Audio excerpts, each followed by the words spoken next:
네, 주님을 찬양할 준비 되었습니까? 네, 저를 함께 따라 해주시겠습니다. 주님만이 우리의 전부 되십니다.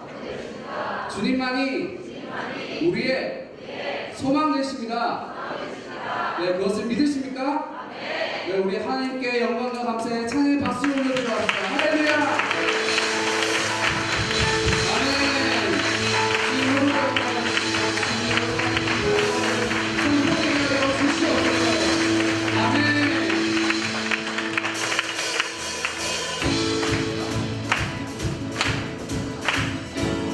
푸른 마르고 꽃이 피우나 주의 말씀은 영원할 것입니다. 아멘.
주님의 놀라운 이름이 이 땅 가운데 우리 가운데 있게 하여 주시옵소서.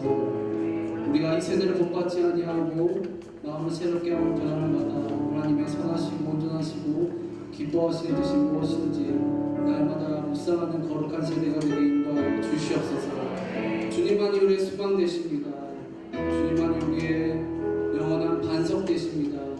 날마다 이 고백이 우리 가운데 있게 하여 주시옵소서. 이 모든 것은 살아계신 예수 그리스도의 이름으로 기도드렸습니다. 아멘. 우리 하나님께 영광의 박수를 올려드리겠습니다.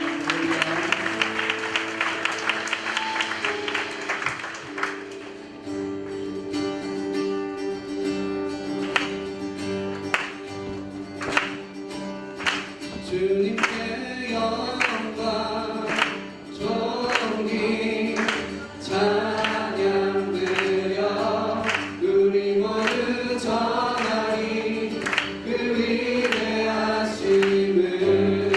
우리 선포하며 나가십시다. 주님께 영광 존귀 찬양 드려 우리 모두 전하리 그 위대하심을.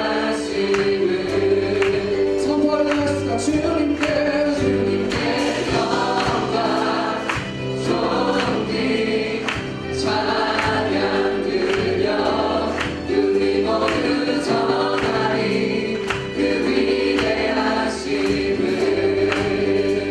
주님께 영광 존귀 찬양 드려 우리 모두 전하리 그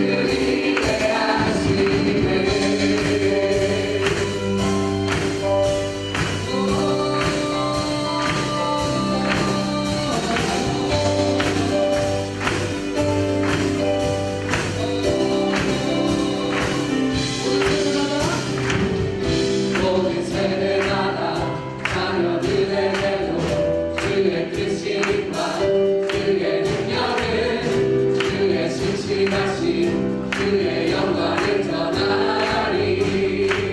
또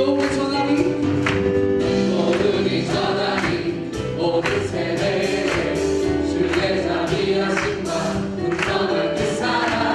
그때 모두들의 행하신 성축해.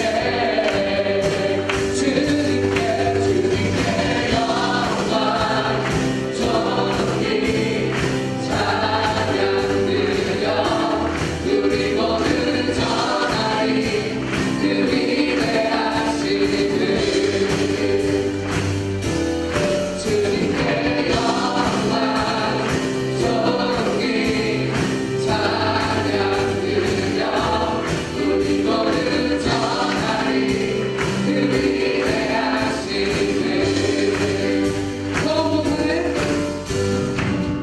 영원하네 주의 이루신 비교할 수 없네 무한한 그 능력 주님의 약속은 영원히. 낙심한 자들을 일으켜주시며 주를 부를 때 찾아와 주시네. 주님의 약속은 영원히. 믿음으로 선포하십시다. 주님께 영광 존귀 찬양 드려 우리 모두 전하리 그 위대하심을. 선포하며 나갑시다. 주님께 영광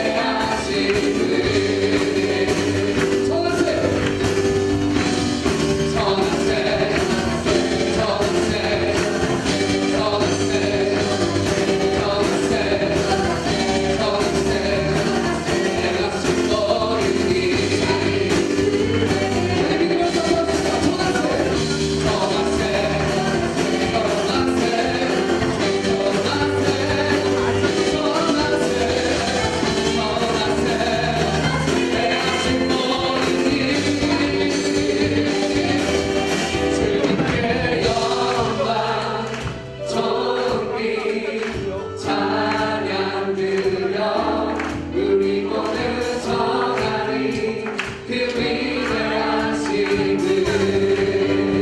주님께 영광 존귀 찬양 드려 우리 모두 전하리 그 위대하심을 주님께 영광 존귀 찬양 드려 우리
이름을 외치는 자 끝없던 사랑이 드는 주의 영광 보리라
하나님께서 우리에게 주신 말씀 함께 보기를 원합니다. 성경 신명기 20장 1절부터 8절까지 말씀입니다. 신명기 20장 1절부터 8절까지 말씀. 네, 제가 먼저 여러분이 우리 교독하시고 마지막 8절 말씀은 함께 합독하도록 하겠습니다. 신명기 20장 1절부터 8절까지 말씀입니다. 너희가 원수들과 싸우기 위해 나가서 너희보다 많은 말과 전차와 큰 군대를 보게 돼도 두려워하지 말라. 너희를 이집트에서 이끌고 나오신 너희 하나님 여호와께서 너희와 함께 하실 것이다.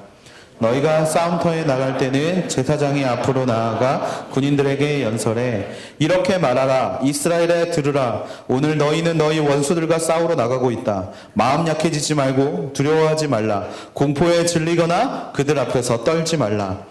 너희 하나님 여호와께서는 너희와 함께 나아가 너희를 위해 너희 원수들과 싸워서 너희에게 승리를 주시는 분이다. 장교들은 군인들에게 말하라. 새 집을 짓고 봉헌하지 않은 사람이 있느냐? 그런 사람은 집으로 가게 하라. 그가 싸움터에서 죽어 다른 사람이 새 집을 봉헌하지 못하게 하기 위함이다.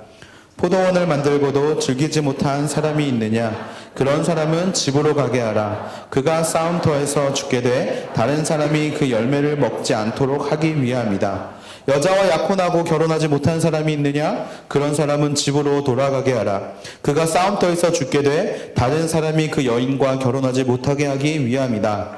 더 나아가 장교들은 군인들에게 말하라. 두려워하거나 마음이 약해진 사람이 있느냐? 그런 사람은 집으로 돌아가게 해 그 형제들마저 낙담시키지 않게 하라. 아멘.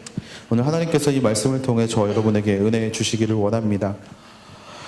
성경에서 역사서로 불리는 책이 있죠. 모세오경이라고 불리는 역사서라고 불리는 책이 있는데요. 창세기, 출애굽기, 레위기, 민수기, 신명기 이 5개를 모세오경이라고 이야기를 합니다. 이 성경들을 보면요, 시대를 대표하는 말씀이 있음을 깨닫게 되는데요. 창세기는 모든 일들의 시작에 집중합니다. 처음에 하나님께서 세상을 어떻게 만드셨는지에 대한 시작에 집중하고요.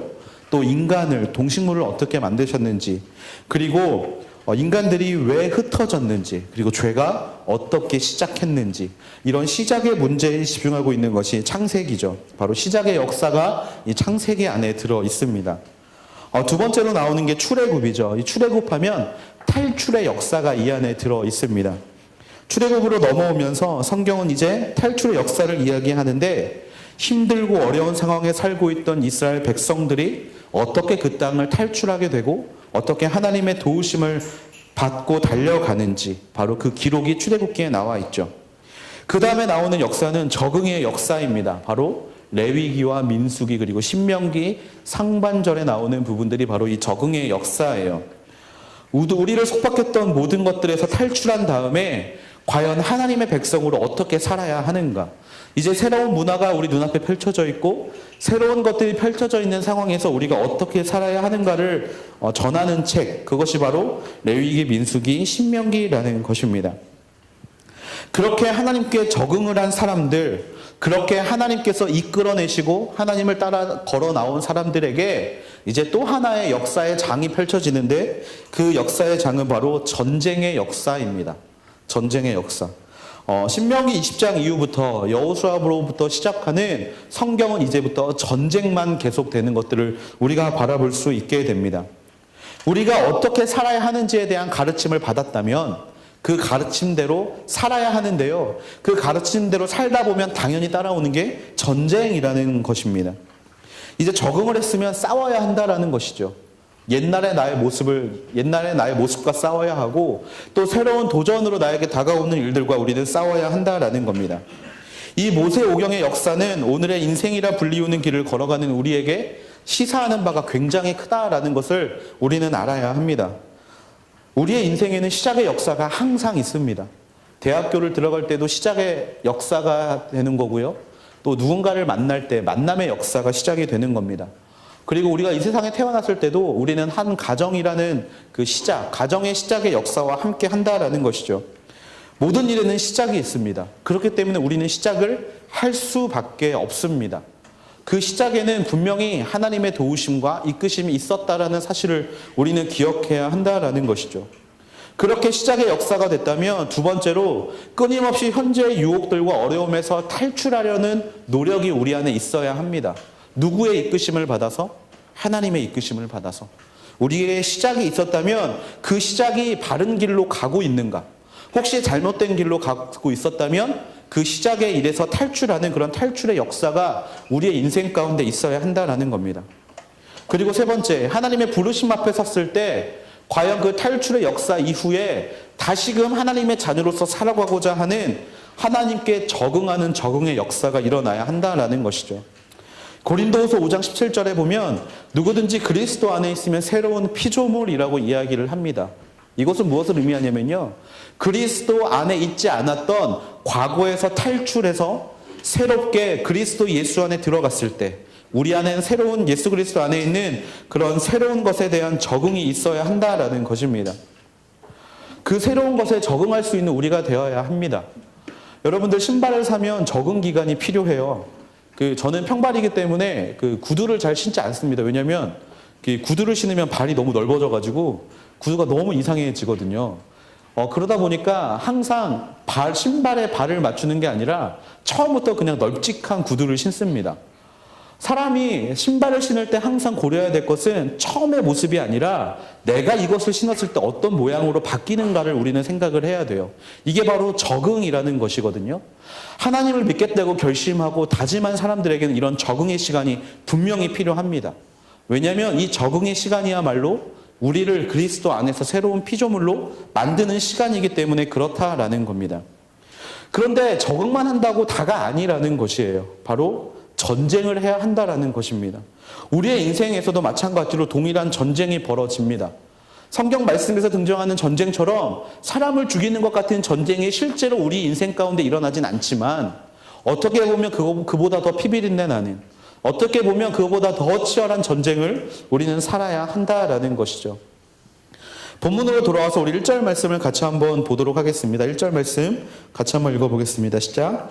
너희가 원수들과 싸우기 위해 나가서 너희보다 많은 말과 전차와 큰 군대를 보게 돼도 두려워하지 말라. 너희를 이집트에서 이끌고 나오신 너희 하나님 여호와께서 너희와 함께 하실 것이다. 아멘. 자, 이제 가나안 땅에 들어가기 위해 준비를 하고 있는 이스라엘 백성들 앞에 전쟁이라는 상황이 펼쳐지게 될 것입니다. 그런데 이 전쟁은 피할 수 있는 것이 아니에요. 이들이 가나안 땅에 들어가서 야, 우리 조상의 땅이었으니까 이제 다시 우리한테 돌려줘 라고 말한다고 해서 이들은 물러나지 않습니다. 가나안 7족속으로 대표되는 민족들뿐만 아니라 수많은 민족들이 살고 있었어요. 우리 조상들의 땅이기 때문에 그런 것들은 아무런 이유가 되지 않았다라는 겁니다. 싸움을 해야 합니다. 싸움을 해서 얻어내야 합니다. 싸움을 해서 그 땅을 얻어낼 때 비로소 그 땅이 나의 것이 되고 비로소 우리가 적응을 한 적응의 이유가 있다라는 것이죠. 그런데 여기서 우리가 한 가지 주의 깊게 보아야 할 것이 있습니다. 무엇이냐면 전쟁은 왜 해야 하는가? 전쟁은 도대체 왜 해야 하는가? 그동안 수많은 전쟁들이 있었습니다. 우리나라 역사의 10개 중에 7개, 우리나라 역사의 가장 중요한 사건 10개를 꼽는 역사학자들의 이야기에 따르면 그 중에 7개가 전쟁의 역사였다라는 거죠. 그러면 이 전쟁은 도대체 왜 해야 되는 겁니까? 생존을 위해서 해야 한다라는 거예요. 내가 살기 위해서. 내가 살기 위해서 전쟁을 해야 합니다. 뺏지 않으면 죽기 때문에. 뺏지 않으면 내가 살지 못하기 때문에 하는 것이 전쟁이라는 거죠.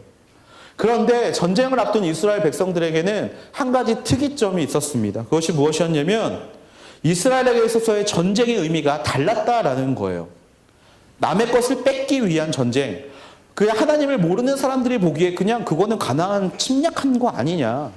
가나안에 있는 족속들을 죽이기 위한 전쟁 아니었냐라고 말할지 모르겠지만 하나님을 믿는 우리에게 있어서 이 전쟁의 의미는 조금 다르게 보아야 한다라는 겁니다. 이 전쟁의 의미를 바라보기 전에 1절 말씀에 보면 너희보다 많은 말과 전차와 큰 군대를 보게 돼도 두려워하지 말라라고 하나님은 말씀하고 계세요. 그런데 이걸 다 우리가 상식적으로 이 시대에는 군대의 전략과 병법이라는 게 있던 시대가 아닙니다. 모든 전쟁은 양으로 승부하던 시대였어요. 병사가 많으면 이기는 거였고요. 병거가 많으면 이기는 시대였다라는 겁니다.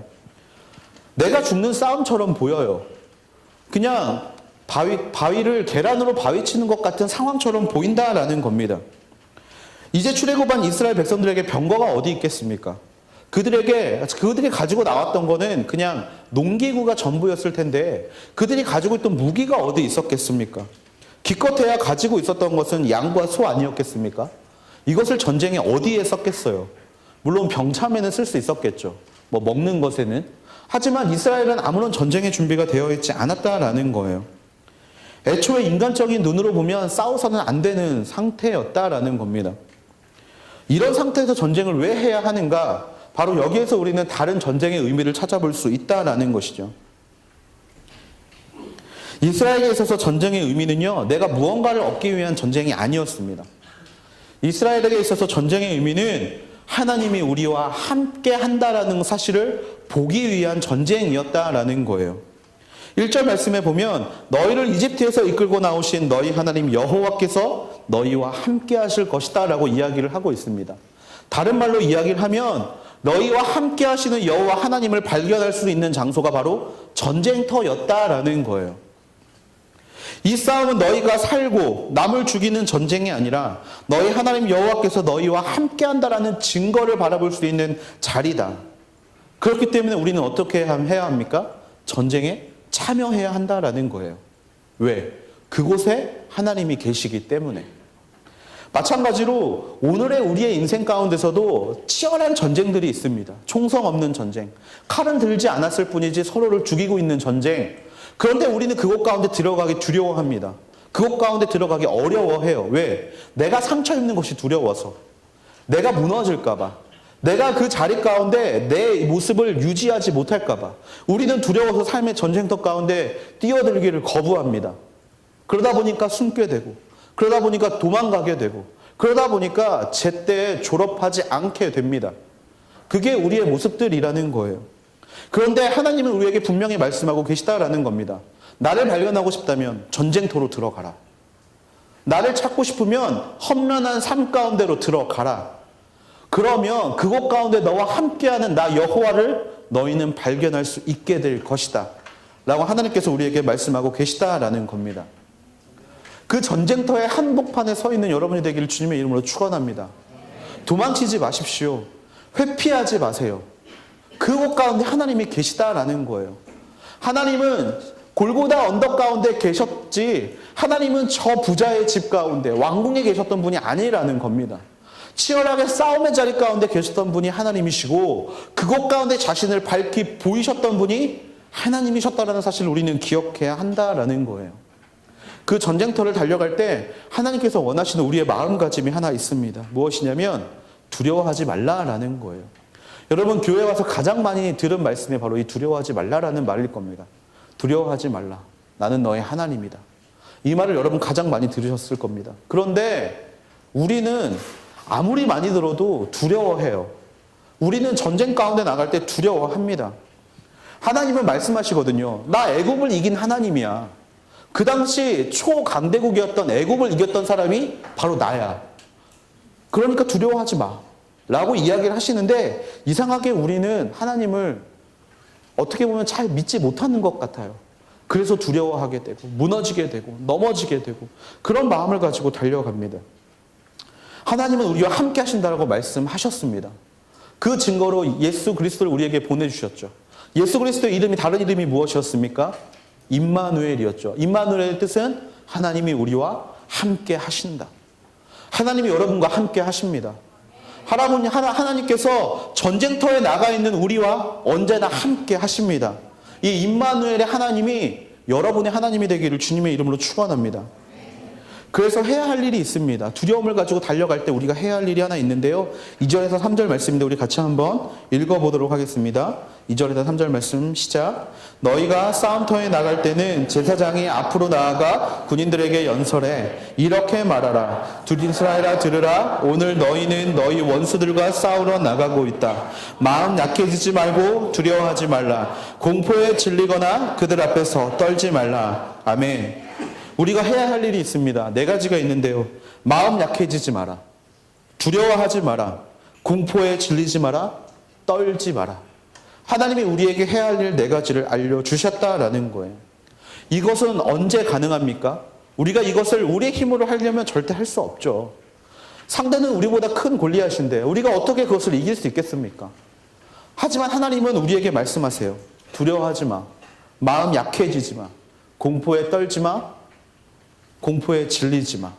라고 우리에게 말씀하신다라는 거예요.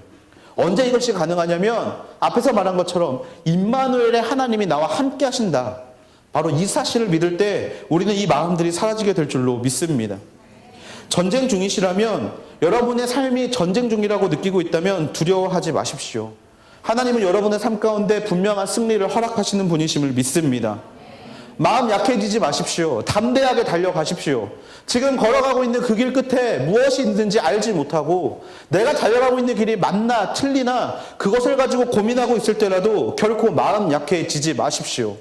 여러분이 서 있는 그 자리가 하나님이 계시는 자리임을 믿습니다. 공포에 떨지 마십시오. 내가 이거 실패하면 나이가 찰 만큼 찼기 때문에 또 다른 도전을 하는 게 너무나 부담되는데, 내가 지금 남들보다 뒤늦은 것 같은데 떨지 마십시오. 나이가 여러분의 삶을 보증하지 않습니다. 여러분의 삶을 보증하는 건 오직 여호와 하나님 한 분뿐임을 믿는 믿음으로 떨지 않게 되는 여러분이 되기를 축원합니다. 결코 공포에 질리지 마십시오. 떨지 마십시오. 나를 해코지 할 수 있는 건 아무것도 없습니다. 나의 산성, 나의 요새, 나의 방패 되신 하나님께서 언제나 저와 여러분을 지키신다라는 것입니다. 하나님의 길은 승리하게 되어 있습니다. 흔들리지 마십시오. 앞만 보고 달려가십시오. 전쟁은 앞을 보고 달려가는 것입니다. 전쟁의 시작부터 질 것을 염두에 두고 달려가는 건 전쟁이 아닙니다. 그 전쟁의 끝에 하나님의 승리가 있음을 언제나 기억하며 달려갈 수 있는 여러분이 되기를 주님의 이름으로 축원합니다. 여기서 재밌는 게 하나 있는데요. 이 이야기를 누가 했느냐예요. 여러분, 전쟁터에서 떨지 마라. 앞만 보고 달려가라. 뒤돌아보지 말고 가라. 공포에 떨지 마라. 이 이야기는 보통 누가 하는 겁니까? 부대장들이 하는 거죠. 사단장, 군단장. 하다못해 최소 별들이 이런 이야기는 해야 할 것 같아요. 그런데 오늘 말씀에 보면 이 이야기를 누가 하냐면요. 제사장이 합니다. 2절 말씀 잠깐 띄워주시겠어요? 2절 말씀에 보면 너희가 싸움터에 나갈 때 제사장이 앞으로 나아가 군인들에게 연설하라라고 이야기를 합니다. 왜 이런 이야기를 제사장이 합니까? 이 당시에는 군인들이 없었습니까? 아니요. 이 당시에는 백부장이 있었고 천부장이 있었고 만부장이 있었어요. 그런데 왜 제사장이 이 이야기를 해야 하는가? 도대체 싸움에 대해서 그가 뭘 안다고 그가 나서는가?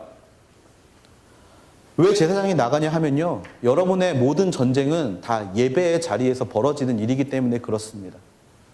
예배를 주관하는 하나님, 그 하나님께 예배를 올려드릴 수 있는 사람이 바로 제사장이기 때문에 전쟁에 나가는 사람들 앞에서 나온 것이 바로 제사장이라는 겁니다. 여러분의 삶 가운데 벌어지는 모든 싸움이 다 예배의 싸움이 되는 줄로 믿습니다. 여러분, 마음 어려워질 때 왜 여러분 마음이 무너집니까?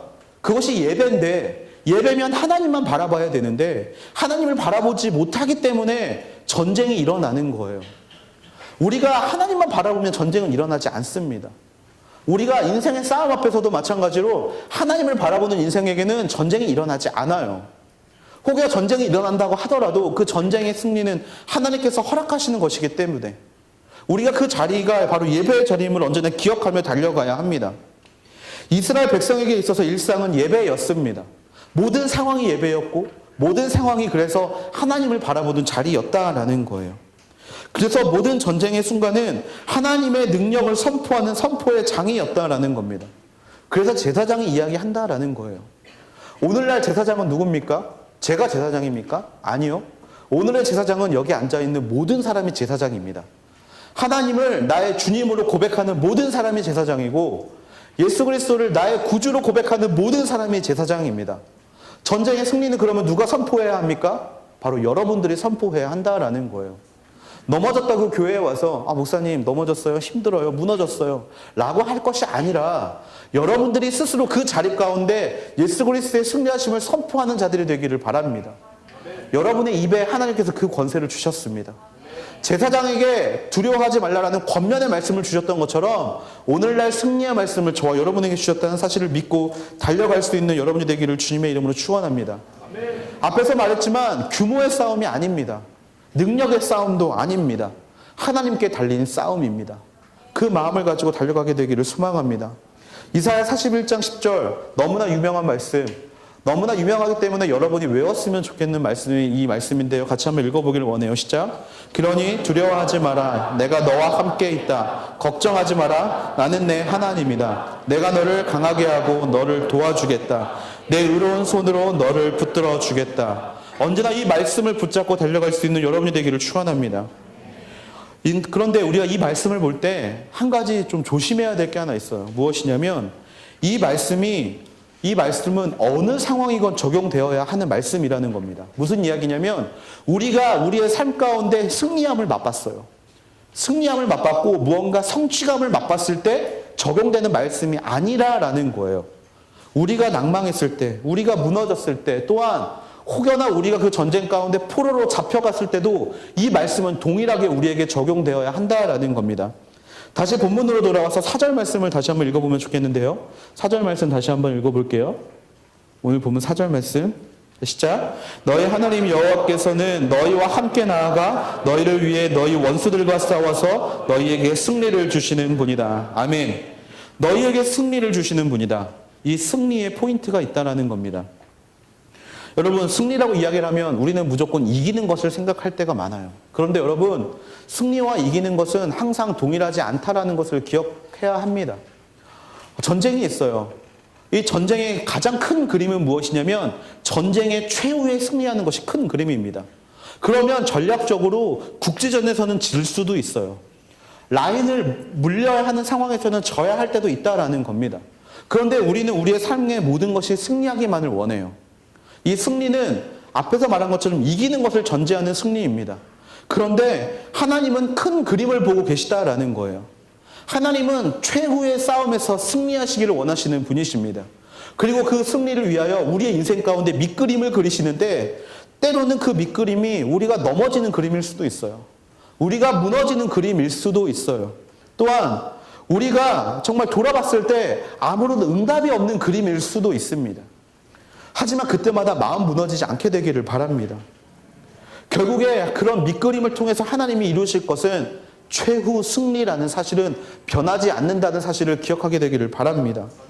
한마디로 두려워하지 말라라는 말은 모두 이길 거기 때문에 두려워하지 말라라는 뜻이 아니라 질 수도 있고 무너질 수도 있고 넘어질 때도 있고 내가 포로로 사로잡혀 갈 수도 있지만 하지만 하나님의 큰 그림을 기억하라라는 말이라는 것입니다. 이미 하나님은 큰 그림을 그리고 계시는 분이심을 믿습니다. 우리가 살고 있는 세상을 보면 정말 이걸 너무나 많이 느낄 때가 많아요. 나는 이상하게 하나님 앞에 너무나 집중했고 나는 너무나 하나님의 뜻만을 바라보며 달려가고 있는데 세상은 나를 그렇게 바라봐 주지 않는다라는 겁니다. 저도 대학부 생활을 했거든요. 대학부에 있는데 저희 순모임이 지금 우리 고기수 순모임처럼 약간 좀 고기수들이 모인 순모임이었어요. 그런데 순모임이 되게 좋았고 좀 되게 좋았는데 상처받는 일이 하나 생겼었어요. 뭐였냐면 다 취업 준비생들이 모여 있었던 순모임이었거든요. 그런데 이제 저는 신대원 준비를 하고 있었고 또 저랑 동갑인 한 친구, 저랑 학부도 되게 똑같았고 또 저랑 걸어온 과정도 되게 비슷한 친구가 있었는데 이제 이 친구는 이제 저는 신대원이고 이 친구는 회사 취직을 준비를 하고 있었어요. 그런데 어느 날 이 친구가 떡하니 회사에 합격을 했어요. 그런데 밀려오는 제 마음의 생각은 무엇이었냐면 저는 새벽기도 팀장이었거든요. 그리고 저는 아웃리치 팀장이기도 했어요. 그리고 저는 찬양팀 시용으로 섬기고 있었고 저는 목사님이 부르는 모든 자리 가운데 적극적으로 참여하던 사람이었어요. 그런데 이 친구는요. 자기 포트폴리오를 만들어야 되기 때문에 콜링하는 거에 한 번도 응답하지 않았던 친구였어요. 그런데 재밌는 게 이 친구가 떡하니 합격하더니 예배 시간에 간증을 하는 거예요. 예배 시간에 막 간증을 하는 거예요. 내가 이렇게 살아서 내가 이렇게 했더니 하나님이 나에게 이런 복을 주셨다. 근데 제 마음에 굉장히 이율배반적인 마음이 생기는 거예요. 아니 하나님, 내가 쟤보다 더 신실하게 살았고 하나님, 내가 쟤보다 더 어떻게 보면 내 시간을 하나님께 드리면서 살았는데 아니 왜 하나님 영광은 저 친구가 다 받는 겁니까? 라는 생각이 제 안에 들더라고요. 여러분 이런 고민 해본 적 없으십니까? 아니 나는 하나님의 일을 한다라고 달려가고 있는데 누구는 자기의 발전을 위해서 자기 시간 쏟아가면서 하고 있는데 결국 그 영광의 자리, 높은 자리를 차지하는 건 그 친구였다라는 사실. 여러분 이런 걸 바라볼 때 아무런 마음 들지 않으십니까? 정말 피나게 공부하고 정말 열심히 공부해서 겨우 인서울 했는데 누구는 부모 잘 만나가지고 그냥 좋은 대학교 떡하니 들어가고 누구는 부모 잘 만나서 말 한마리 사주고 특채로 들어가고 이런 것들을 바라볼 때 여러분 마음에 울분이 없으십니까? 저는 그런 걸 볼 때마다 마음에 울분이 있었어요. 아니 도대체 이 세상을 어떻게 해야 하냐 하나님. 아니 선한 사람은 하나님 앞에 더욱더 복받아야 되는 거 아니냐 라는 생각들이 내 안에 있었어요. 그런 눈앞의 것들이 우리 앞에 펼쳐질지라도 하나님은 분명하게 말씀하고 계시다라는 거예요. 결국에 최후의 승리는 나와 함께하는 자들이 얻을 것이다.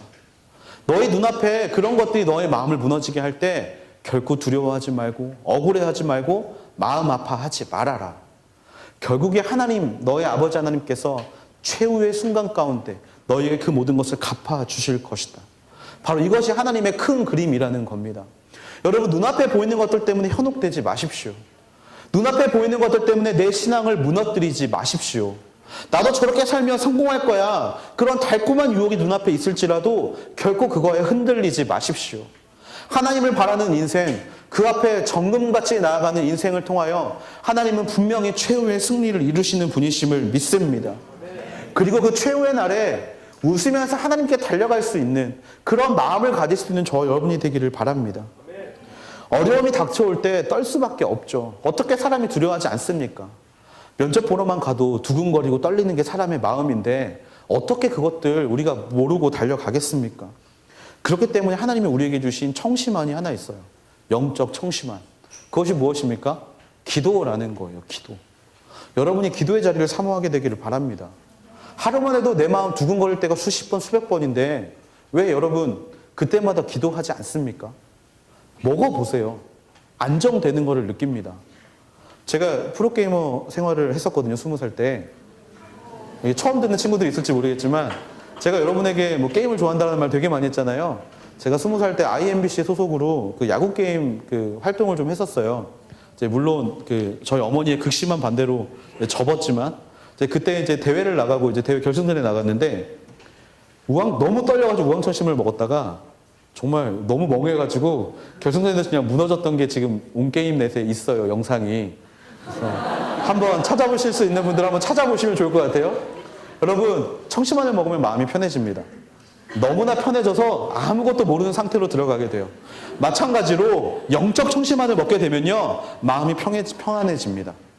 기도하면요 여러분 달라질 것 같죠? 아무것도 달라지지 않아요. 달라지는 건 오직 하나예요. 뭐? 내 마음이라는 거예요. 내 마음이 평안해집니다. 어려움을 닥쳤을 때, 두려워할 때, 떨게 될 때, 공포에 떨려서 내가 모든 것이 떨릴 때 기도하십시오. 그러면 모든 것들이 바뀌게 되는 걸 경험합니다.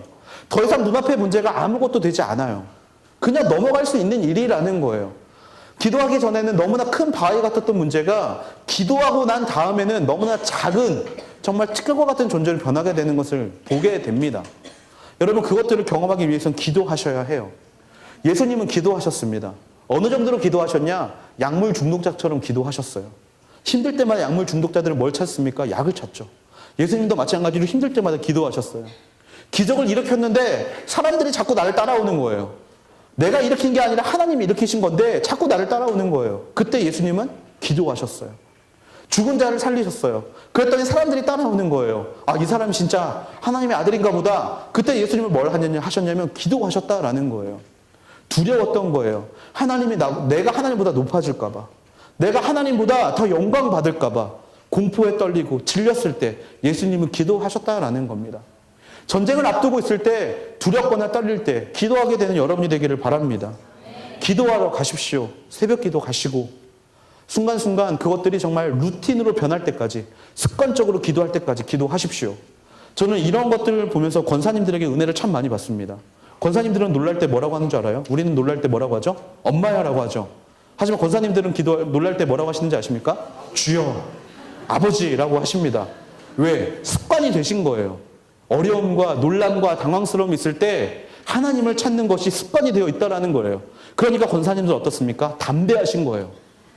여러분들 전도는 누가 합니까? 권사님들이 하세요. 여러분 교회 활동 누가 하세요? 권사님들이 하세요. 왜? 담대하니까. 세상의 모든 문제가 어려움이 되지 않으니까.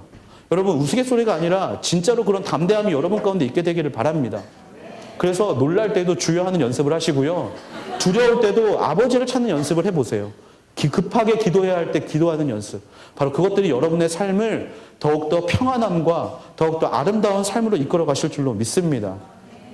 마태복음 7장 11절에 보면 너희가 악할지라도 자녀에게 좋은 것을 줄 줄 아는데 하물며 하늘에 계신 너희 아버지께서 구하는 사람에게 좋은 것을 주시지 않겠느냐. 하나님 여러분에게 좋은 것을 줄 준비를 하고 계십니다. 마음의 평안을 주실 준비가 되어 있고 여러분의 삶의 변화를 이끄실 준비가 되어 있습니다. 기도하십시오. 두려움 앞에서 기도하게 되는 여러분이 되기를 축원합니다. 5절에서 7절 말씀 같이 한번 보겠습니다. 5절에서 7절 말씀 시작. 장교들은 군인들에게 말하라. 새 집을 짓고 봉헌하지 않는 사람이 있느냐. 그런 사람은 집으로 가게 하라. 그가 싸움터에서 죽어 다른 사람이 새 집을 봉헌하지 못하게 하기 위함이다. 포도원을 만들고도 즐기지 못한 사람이 있느냐. 그런 사람은 집으로 가게 하라. 그가 싸움터에서 죽게 돼 다른 사람이 그 열매를 먹지 않도록 하기 위함이다. 여자와 약혼하고 결혼하지 못한 사람이 있느냐? 그런 사람은 집으로 돌아가게 하라. 그가 싸움터에서 죽게 돼 다른 사람이 그 여인과 결혼하지 못하게 하기 위함이다. 아멘. 하나님의 전쟁에 달려가는 사람들에게는 한 가지 규칙이 있었습니다. 그것은 무엇이냐면 전쟁에 집중하지 못하는 사람은 빼두어야 한다라는 규칙이었다라는 거예요. 이 본문을 통해서 볼 수 있는 세 가지 사람의 특징은 새 집을 짓고 봉헌하지 않는 사람과 포도원을 만들고 즐기지 못하는 사람, 또 여자와 약혼하고 결혼하지 못한 사람, 이 세 부류의 사람이 본문에 나옵니다.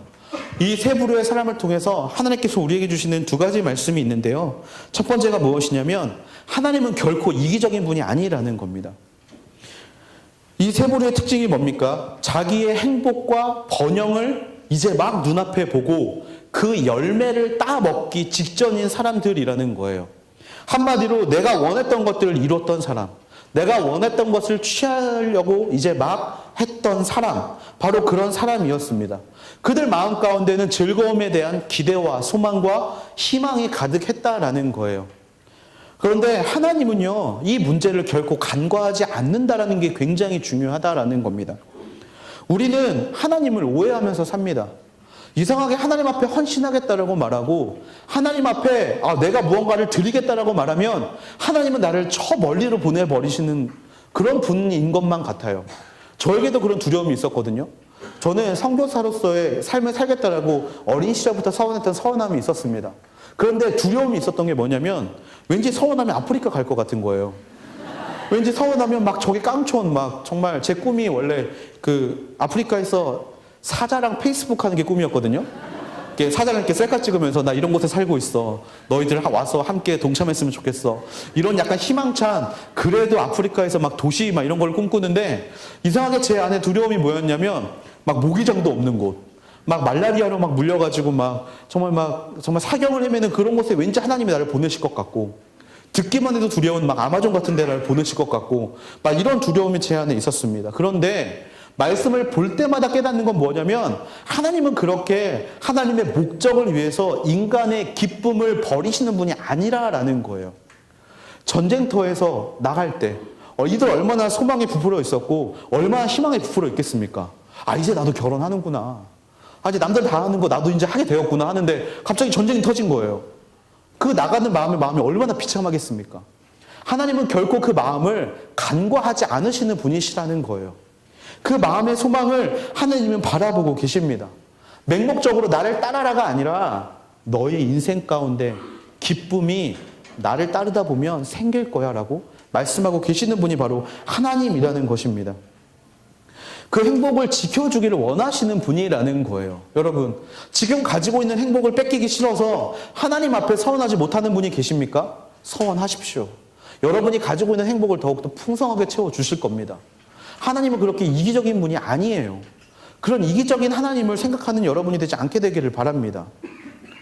그리고 이 말씀이 또 하나 우리에게 주시는 말씀이 하나 있는데요. 바로 그 일을 내가 해야 한다라는 말이 이 안에 들어 있습니다. 어릴 때 군대가 너무 가기 싫었습니다. 두상이 안 이뻐서 머리 깎는 게 너무 싫었어요. 빡빡 깎아놓으면 너무 막 이상하게 보여가지고 머리 깎는 것부터 해가지고 저는 되게 직설적인 사람이거든요. 이제 많이 교육자 생활을 오래 하다 보니까 다듬어지긴 했지만 전 굉장히 정의를 보고 이제 저희 와이프는 참으라고 이야기를 많이 해요. 왜냐하면 이 불의를 보고 참아야 몸이 성하다 뭐 이러면서 저한테 너는 가족이 있으니까 좀 참아라라고 이야기를 하지만 저는 불의를 보고 참을 수 있는 성격이 아닙니다. 근데 군대는 왠지 부조리가 가득 찬 곳이거든요. 갔다 오신 분들은 알겠지만 군대는 부조리가 가득하고 말도 안 되는 명령을 따라야 할 때가 너무나 많은 거예요. 그러니까 저는 그게 너무 두려워서 군대가 너무 가기 싫었었습니다. 그런데 결정적으로 군대를 가게 된 계기가 있었어요. 뭐였냐면 군대 가는 선배가 휴가를 나와가지고 여자친구가 없다 보니까 후배들을 괴롭히는 거예요. 그래서 이제 저한테도 밥 사달라고 와가지고 제가 밥을 사줬던 적이 있었는데 밥 먹으면서 계속 나는 군대 가기 싫다, 군대 가기 싫다 한 100만 번을 한 것 같아요. 근데 이 선배가 사실 그렇게 좋아하는 선배가 아니었는데 그렇게 존경하던 선배가 아니었는데 이 선배가 저한테 한 말이 있었어요. 무엇이었냐면 나도 옛날에 나 대신에 국방의 의무를 지고 있는 사람들을 바라보면서 군대 가기 싫다라는 생각을 했었다. 그런데 뒤돌아보니까 내가 군대에 있다 보니까 내가 지금 여기에서 나라를 지키고 있기 때문에 지금 새로 태어난 새 생명들 그리고 새로 가정을 이룬 사람들 또 새로 무언가를 시작하는 사람들은 정말 내 덕분에 편하게 발 뻗고 잠을 자는 거 아니냐. 내가 받은 것만큼 누군가에게 돌려줄 수 있다면 그게 바로 하나님께서 원하시는 것이 아닐까라는 생각을 해보았다. 하나님께서는 우리에게 이렇게 이야기하지 않았냐. 네가 대접받고 싶은 만큼 남을 대접하라. 이것이 율법이요 선지자다라고 말씀하지 않았냐. 그래서 나는 이 일을 군대에서 잘 수행하고 있는 것 같다라고 이야기를 하더라고요. 지금 들으면 되게 오글거리는 말이에요. 도대체 이 이상주의자가 도대체 무슨 이야기를 하는 거야? 라고 생각할 수 있는 말인데 그 당시엔 저에게 굉장히 도전이 되더라고요. 여러분, 이 이야기는 군대뿐만이 아니라 우리 교회에서도 동일하게 적용되는 말입니다. 여러분, 나도 이 전쟁에 나가지 않은 사람들처럼 언젠가는 내 행복을 향해 달려왔던 사람이었어요. 나도 이들처럼 결혼을 앞두고 있었던 사람이었고 나도 이들처럼 내가 이루는 그 일의 목적을 바라보기 전에 있었던 사람이었어요. 그들 때문에 전쟁에 나간 그들 때문에 내가 그 순간을 누릴 수 있었다라는 겁니다. 마찬가지로 여러분 교회에서 예배 드릴 때 여러분 은혜의 자리 가운데 계시죠. 그런데 여러분이 은혜의 자리 가운데 있기 전에 이 은혜의 자리를 만들고 있는 사람들이 있다라는 사실을 여러분들은 기억해야 합니다. 누군가는 여러분들을 위해서 묵묵히 그 자리를 섬기고 있는 거고요. 누군가는 여러분들이 은혜를 받기 위해서 그 자리를 섬기고 있다는 사실을 여러분은 기억해야 합니다. 그들은 왜 이 자리를 섬길까요? 섬기는 게 좋아서? 아니요.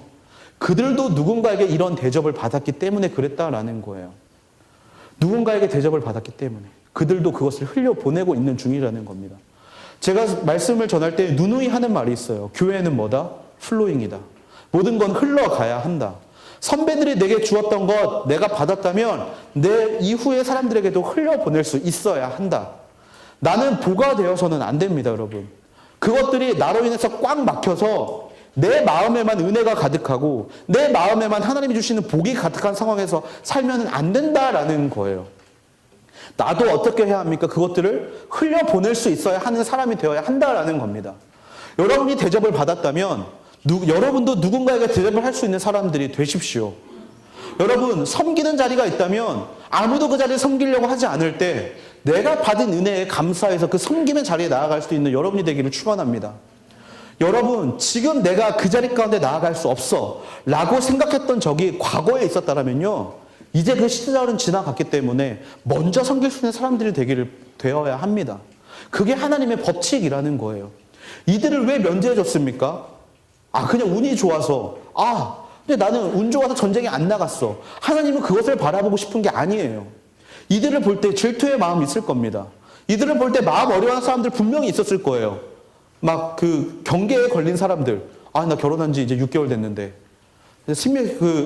민숙이나 이런 다른 말씀에 보면 결혼한 지 1년 안 된 사람들은 전쟁에 안 나갔거든요. 결혼한 1년 이상 된 사람들은 나갔어요. 그럼 딱 1년 된 사람들 얼마나 억울했겠습니까? 이 사람들을 바라보면서 질투의 눈이 없었던 게 아니에요. 이 사람들의 마음가짐에는 뭐가 있었냐면요. 내가 받은 은혜 흘려보낼 준비. 바로 그 준비가 되어 있었다라는 겁니다. 여러분, 저는 우리 하늘대학부가 그런 사람들이 되기를 소망합니다. 우리가 받은 은혜가 있다면 기꺼이 그것들을 흘려보낼 수 있는 사람들이 되기를 소망합니다.